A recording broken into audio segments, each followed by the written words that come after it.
The Black Hollow farmhouse never had an address, because it was never meant to be found.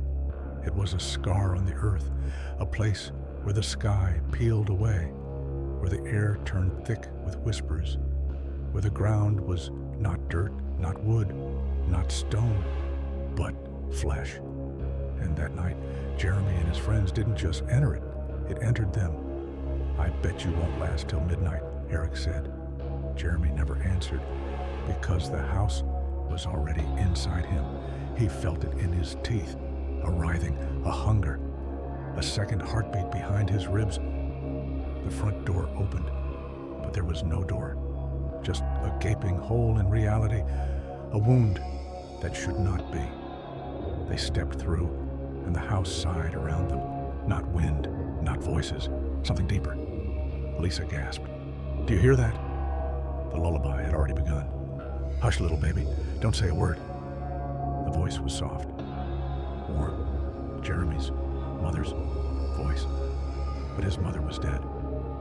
Lisa clutched her throat. The words wouldn't come. Her voice was gone. She clawed at her lips, her throat. Her breath came out in sharp, broken sobs. And then her mouth moved, not by choice. She was singing. The house was singing through her. And then the staircase opened its eyes. Not knotholes, not shadows. Eyes, row after row of them. Unblinking, glassy, watching. A shape descended the stairs. It was Eric, but it wasn't. His body was folded wrong, his bones bending backward, his hands growing more fingers with every step. His face was stretched too long, his mouth was too wide. And inside, there were faces, not his, dozens, mouths, whispering, crying, screaming, stretching against his skin like something trying to get out. "Help us, please.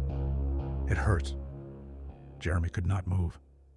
Eric's body cracked apart, his spine splitting like a zipper, his skin peeling away in long, wet strips. And something else stood up inside him, something that had been wearing him like a suit, something unfinished. It reached for Lisa, and her skin slid off her bones like a dress falling to the floor.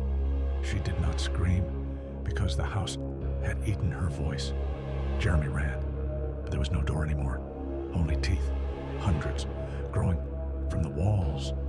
The ceiling ripped apart, and something long and writhing slipped down, curling around Jeremy's throat. It was not a hand, it was a tongue, and it whispered his name. "You are already mine." His veins turned black, his fingernails split. The thing crawled inside his shadow and filled his body like water into an empty glass. Jeremy was no longer Jeremy. The house had swallowed him. The next morning, there was no farmhouse, but the sky was wrong. The wind was wrong, and that night, in the town below, the children began to sing, not by choice, not in their voices. And when their parents found them standing in the dark, staring, unblinking, grinning too wide, their mouths kept moving. The song never stopped.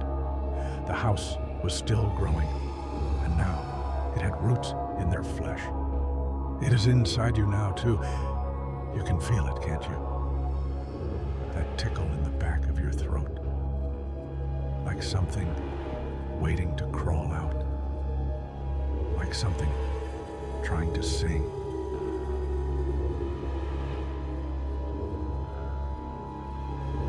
That's the end, or is it?